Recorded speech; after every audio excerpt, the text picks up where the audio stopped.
Types of compounds. The next topic. C1 activity is given here. This activity consists of the experimental arrangement like this: evaporating dish, stand, burner, and materials like camphor or any other substances, limestone, washing soda, and others. Apparatus: evaporating dish, tripod stand, burner, etc. Chemicals like camphor, washing soda, blue vitriol, sugar, glucose, and urea. So in this activity, keep the evaporating dish on the tripod stand. Take some camphor in a evaporating dish and heat the camphor. Yes. Find out after heating what remains behind in the evaporating dish. What will happen? When camphor is heated, what will happen? The camphor is directly converted into gas. Nothing is remain. Yes. So repeat the above activity with the help of limestone. Take limestone in the evaporating dish and heat it.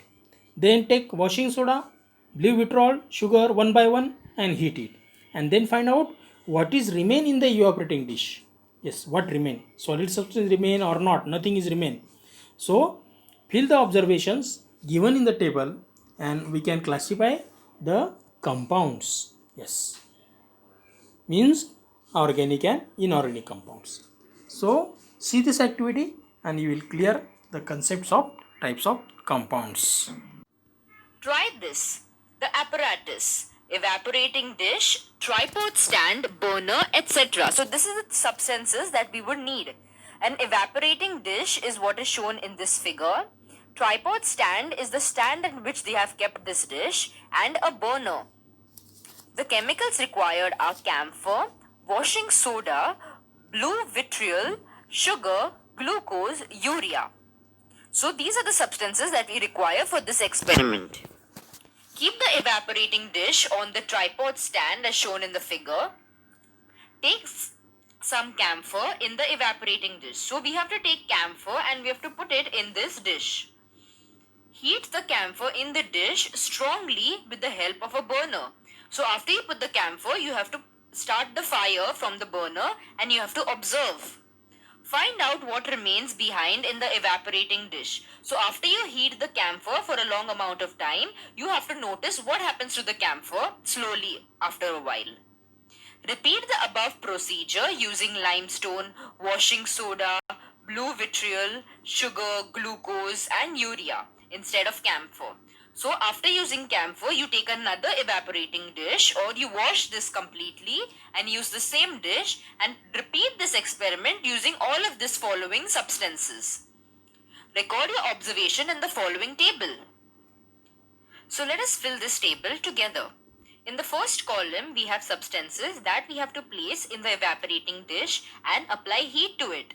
So after heating it for a while, we have to observe whether there is any residue that is remaining or if there is no residue left in the evaporating dish.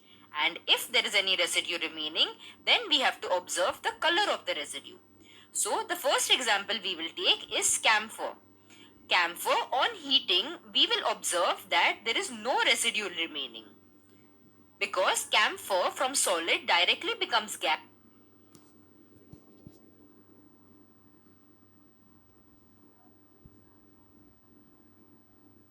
and evaporates in the surrounding air. So we will observe that there is no residue remaining. The next example is limestone. Limestone is calcium carbonate. So when we heat this, we observe that you will find some amount of residue that is present within the evaporating dish. And this residue is white in color. Lastly, you can take any of these above examples and try this experiment and observe on them if there is any residue remaining or not, and if there is, then what is the color. You saw in the above activity that on heating strongly, some compounds give residue while others do not give any residue or give a blackish residue. The black residue is mainly made of carbon. Moreover, when such compounds are strongly heated in air, combine with oxygen to form some gaseous substances. So, if you observe, there are many substances that when you heat it very strongly, they will give some residue behind. These residues could be made up of carbon, and if they are made up of carbon, then they will be blackish in color. And some substances do not give any residue at all. And there are these substances that do not give any residue, that when heating strongly, they directly evaporate in air by combining with oxygen or other gases present in air.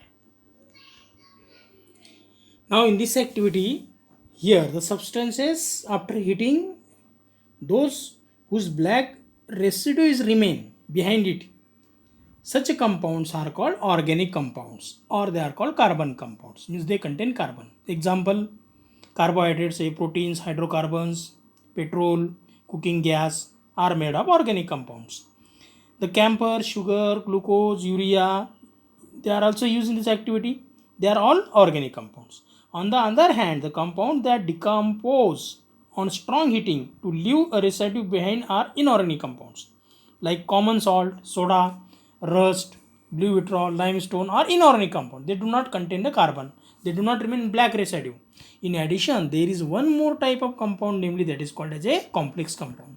The molecules of compounds have complex structure formed by many atoms in the center of the structures. Metal atoms are also included. Now chlorophyll, that contains magnesium. Hemoglobin contains iron. Cyanocobalamin, vitamin B12, that contains cobalt are some examples of complex compounds. Complex organic compounds are also there. So here we'll study about the types of compounds.